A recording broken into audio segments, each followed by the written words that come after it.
Então, gravando. Muito bem. Pessoal, vou compartilhar com vocês o PowerPoint que eu preparei só basicamente alguns mapas, imagens para a gente ver o assunto que a gente estava estudando até agora, tá? A gente está estudando lá no nosso conteúdo, né? A Europa dividida, né? Europa Oriental e Europa Ocidental. Não é isso que a gente viu? Tá. Quando a gente fala em Europa Oriental e Europa Ocidental, a gente tem que voltar um pouquinho lá na história para entender como que essas situações elas acabam se desenvolvendo. Então, quando estava lá na Segunda Guerra Mundial, dentro da Europa se formaram alianças, alianças militares, né?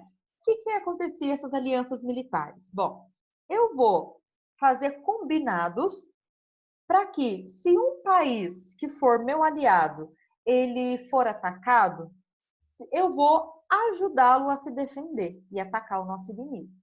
Só que, enquanto um ataque não aconteça, eu vou ajudar economicamente esse país a crescer, tá? Então, quando estava lá 1939, 1940, né? Muitas alianças começaram a se formar dentro da Europa. Só que duas alianças, dois grupos, ficaram muito fortes. Um ficou conhecido como Tríplice Aliança e a outra como a Tríplice Entente, ok? E aí, então foram esses dois grupos que acabaram formando esses blocos de aliança, tá? E o que a gente observa? Quando acaba a Guerra Fria, a Segunda Guerra Mundial, a gente percebe que o nosso planeta vive um quadro diferente do que se viveu, se observou até agora, né? Quando acaba a Segunda Guerra Mundial, o mundo passa a ser dividido sob dois polos de influência. De um lado, um polo capitalista, de outro lado, um polo capitalista, um polo de influência. Ô, gente, para de desenhar aí na tela. Deixa eu interromper aqui o compartilhamento, que aí dá para voltar. Certo? Vou voltar a compartilhar, que aí some isso tudo. Tá? Então, durante a Guerra Fria, o mundo era considerado bipolar, porque a gente tinha, depois da Segunda Guerra Mundial, dois grandes polos de influência, dois países que saíram fortalecidos da Segunda Guerra Mundial, né? Então, a gente tinha, de um lado, Estados Unidos, do outro lado, outro polo de influência, União Soviética. Estados Unidos, tendo um sistema capitalista como seu principal sistema econômico, e queria que cada vez mais países adotassem esse sistema econômico. Por outro lado, a União Soviética queria que cada vez mais países adotassem o socialismo para que a influência desse grupo de países fosse cada vez maior sobre esses novos aliados, ok? É o que a gente percebe acontecendo no mundo nesse período de Guerra Fria, que não é um mundo que fica dividido entre dois países, mas quando a gente vai falar da Europa como um todo, essa divisão, né, entre países capitalistas e socialistas, ela é muito grande. Então a gente percebe que a gente tem países que se aliaram aos Estados Unidos, continuaram sendo capitalistas, e do outro lado, parte da Europa adotou o socialismo. E aí não existe uma separação por mar desses dois tipos de países dentro da Europa, aqueles que eram capitalistas e socialistas dentro da Guerra Fria.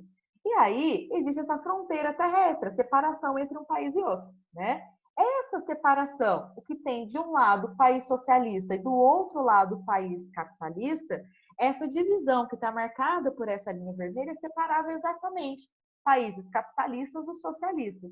Essa linha é chamada de cortina de ferro. Tá? Então, a cortina de ferro é a separação entre países socialistas e capitalistas durante a Guerra Fria.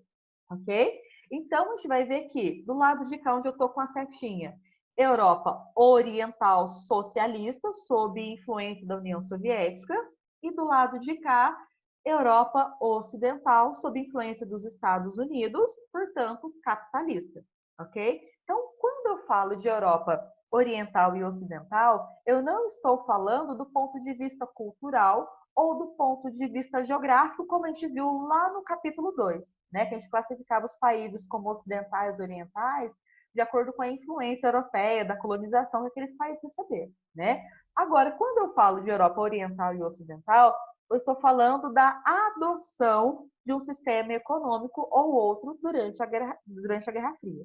Então, países que pertencem à Europa Ocidental adotaram o capitalismo e países da Europa Oriental adotaram o socialismo durante o período da Guerra Fria. Tudo bem? Então, até aqui não é novidade para ninguém, vocês já sabiam disso. Bom, a Europa ficou dividida? Sim, mas a Europa ela não foi a única dividida, né?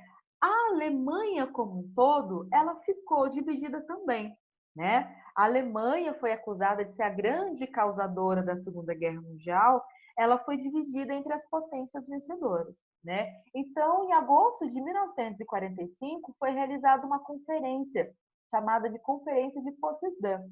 Nessa conferência, houve a divisão da Alemanha entre Inglaterra, França, Estados Unidos e União Soviética.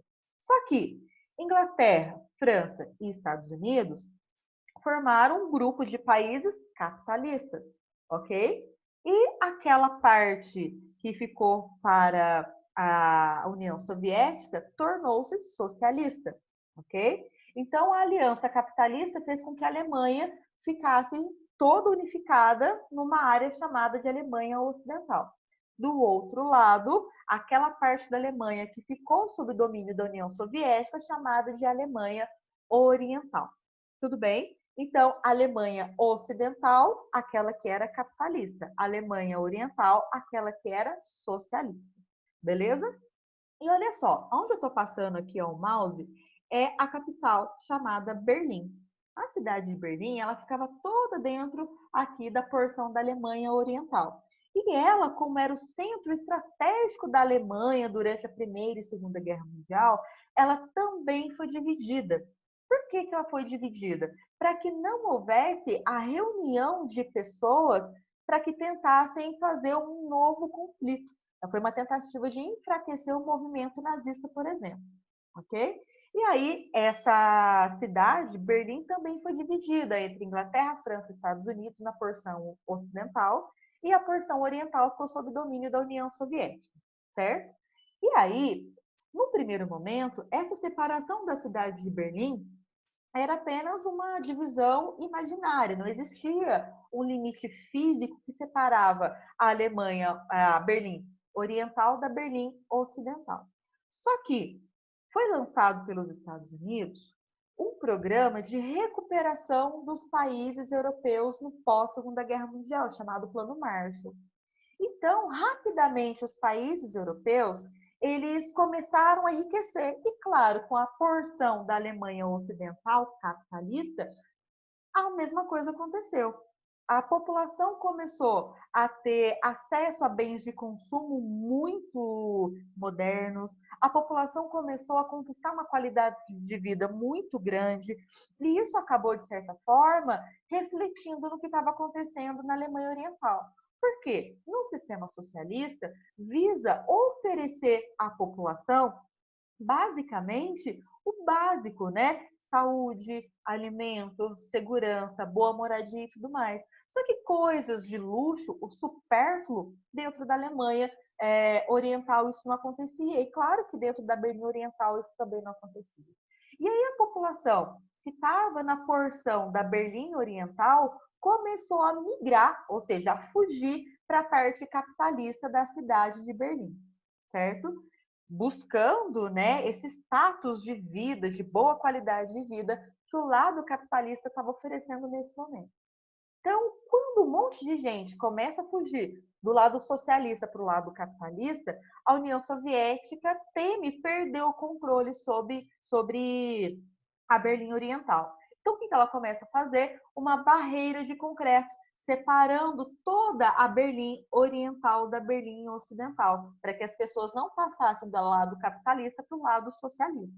Tá? Então, no ano de 1961, do dia para a noite, em 61, a população não podia mais transitar de um lado para o outro, certo? No primeiro momento, claro que não existia um muro físico ali, né? Então, foi criado primeiro uma barreira com arame farpado, com a população sendo vigiada por militares extremamente armados e com ordem para atirar, para matar a população que não obedecesse às regras de isolamento, né, para ficar só de um lado dessa barreira.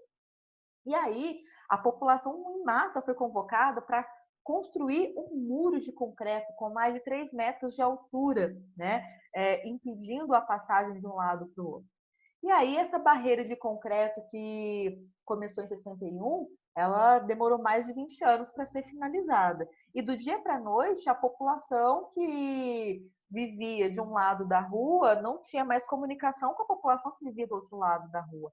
Então, amigos de uma vida inteira acabaram sendo separados, famílias inteiras passaram a ser separadas a partir desse momento. Então, esse muro de Berlim, ele foi talvez o símbolo mais forte, mais nítido dessa separação do mundo entre países capitalistas e países socialistas, né? E o quanto que um tentava fazer uma influência sobre o outro, mostrar que o estilo de vida capitalista era melhor ou socialista era melhor, certo?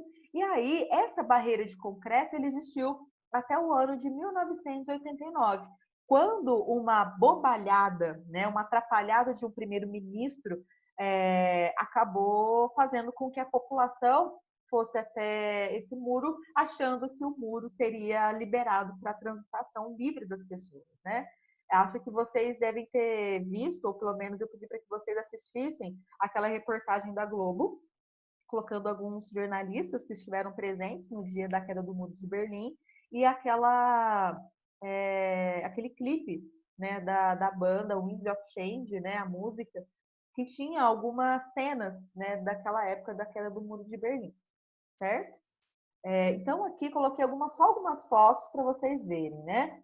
Então aqui o muro, quando estava sendo construído, então de um lado socialista, do outro lado capitalista.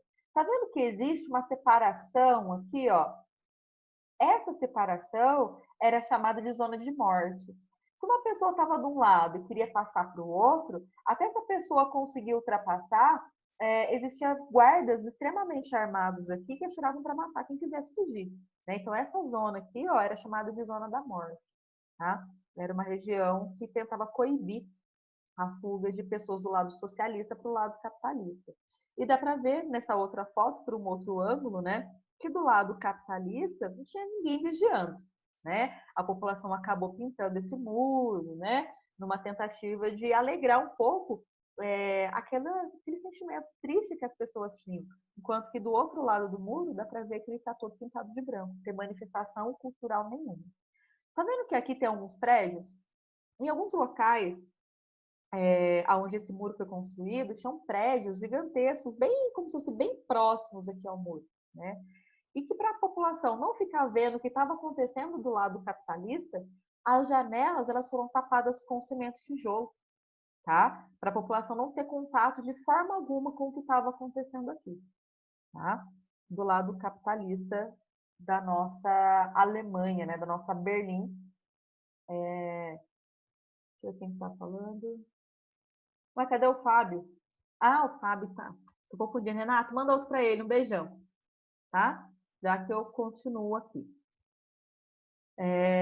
Meninos, então aqui nessa foto, a gente tem algumas pessoas civis comuns construindo esse muro, que foi construído do dia para a noite. Do outro lado, militares só fiscalizando o trabalho, né? Aqui, no dia em que esse primeiro-ministro, porque houve uma pressão muito grande, lá no final dos anos 80, a União Soviética estava andando mal das pernas, né? E aí a população exigia do governo soviético melhoria na qualidade de vida, porque a população estava com dificuldade de comprar alimentos, a população estava com salários muito baixos, que não acompanhava o preço dos alimentos dentro dos países socialistas. E aí a população pedia para poder trabalhar do outro lado do muro, do lado capitalista, pedia uma liberação do muro. E aí houve por parte do grande centro soviético uma declaração de que sim, o muro ia ser liberado.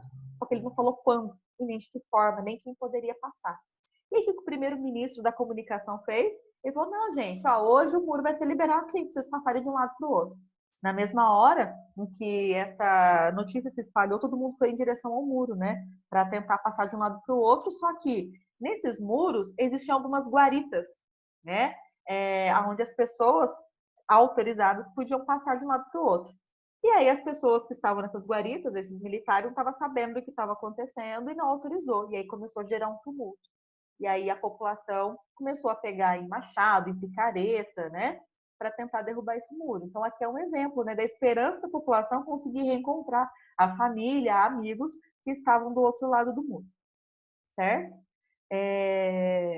Então, esse exemplo do Muro de Berlim fica muito claro para nós como que a Guerra Fria ela dividiu o mundo sob esses dois polos de influência, né? De um lado capitalista, do outro lado socialista. E quando a gente percebe a Guerra Fria acabando, definitivamente no ano de 1991, os reflexos para os países foram muito intensos, né? A gente viu, naqueles exemplos que eu falei para vocês, que hoje não existe mais essa cortina de ferro, não existe mais uma separação entre países socialistas e capitalistas dentro da Europa, mas, de certa forma, a gente percebe hoje uma grande diferença entre os dois tipos de países, né? Comentei com vocês que os países que sempre foram do lado capitalista durante a Guerra Fria são países que conseguiram se reconstruir economicamente, são países que conseguiram recuperar a sua estrutura industrial, o seu aspecto do desenvolvimento social, né? Enquanto que os países considerados socialistas durante a Guerra Fria eles tiveram que recuperar a sua economia, recuperar a sua indústria que estava muito atrasada se comparada àqueles países, àquela porção da Europa capitalista. Né? Então, há uma diferença. Aos poucos, a gente percebe que essa porção da Europa Oriental conseguiu sair dessa crise, se adequou a esse quadro capitalista de desenvolvimento, mas que, se comparado com a Europa Ocidental, ela ainda é um pouco atrasada. Mas, no geral, o que eu posso comparar dos dois? Que a Europa oriental, mesmo sendo mais pobre que a Europa ocidental, ela tem um índice de desenvolvimento humano muito elevado. Por que o IDH da Europa oriental é muito elevado? Porque quando a União Soviética existia, a primeira coisa que o governo fazia era oferecer as condições básicas para a população. Então, boa saúde, boa educação, boa segurança, bom acesso à infraestrutura domiciliar, com esgoto tratado, encanado. Isso fez com que a qualidade de vida da população fosse muito alta, né? Então, hoje, o IDH desses países é muito elevado por conta desses fatores, da saúde e da educação, enquanto que a sua economia ainda está em processo de recuperação, ok?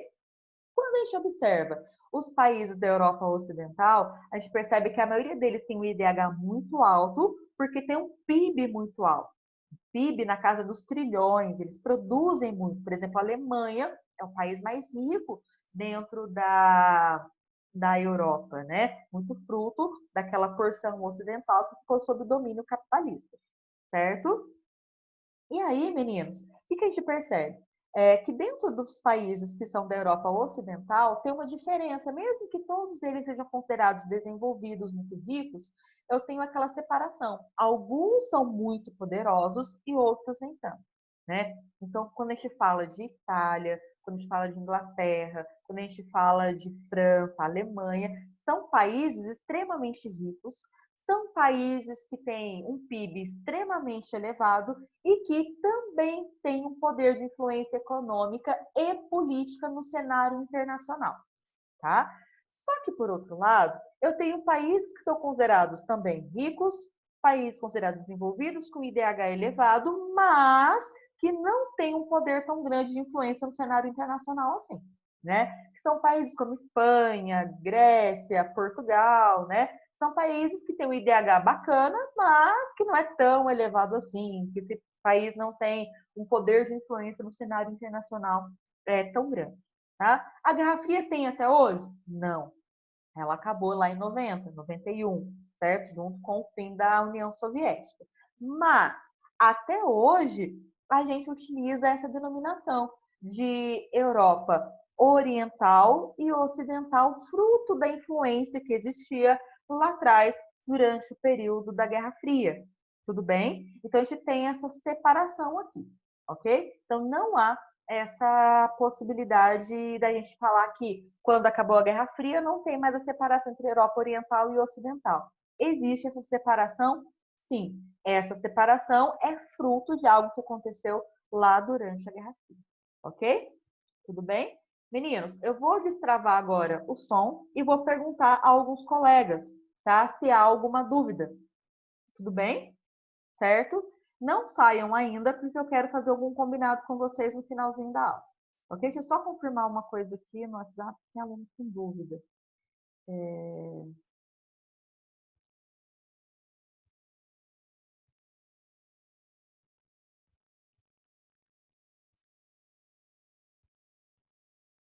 Então, vou desativar o som de todos.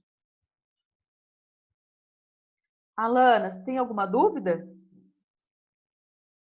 Está conseguindo me ouvir? Microfone. Pronto, está conseguindo me ouvir? Sim. Alguma dúvida? Não. Gabriel, alguma dúvida? Gabriel Pérez? Rice? De boa. Rice só está lá mastigando. Então, Pedro Calheiros, alguma dúvida? E aí, Bia? Renato, alguma dúvida? Bom dia. Amanda, alguma dúvida? Não. Giovana, alguma dúvida? Isabelle, alguma dúvida? Não. Gisele, alguma Ô, dúvida? Bia, Oi.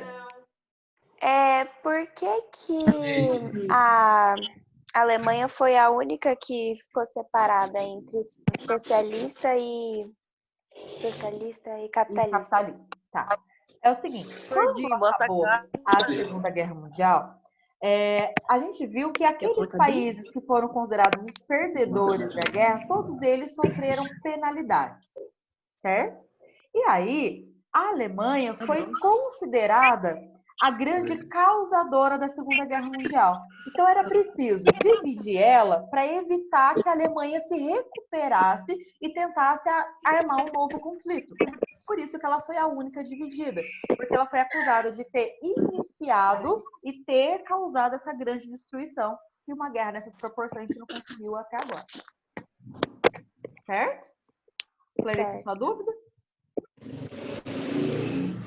Mariana, alguma dúvida? Oi, não, nenhuma. Ana Laura, alguma dúvida?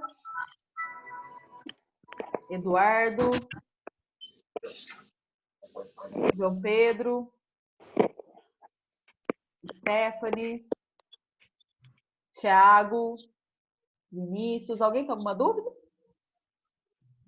Tá fácil. Pergunta. Pra mim, A Paula acordou? Meninos, então, ó, isso foi basicamente uma revisão daquilo que a gente viu. Eu queria que vocês me passassem. Murilo, pode digitar. Cadê o Murilo aqui? Murilo, ele está querendo falar comigo. Murilo, não consigo falar. Oi, Murilo. Vou ver o que o Murilo quer falar.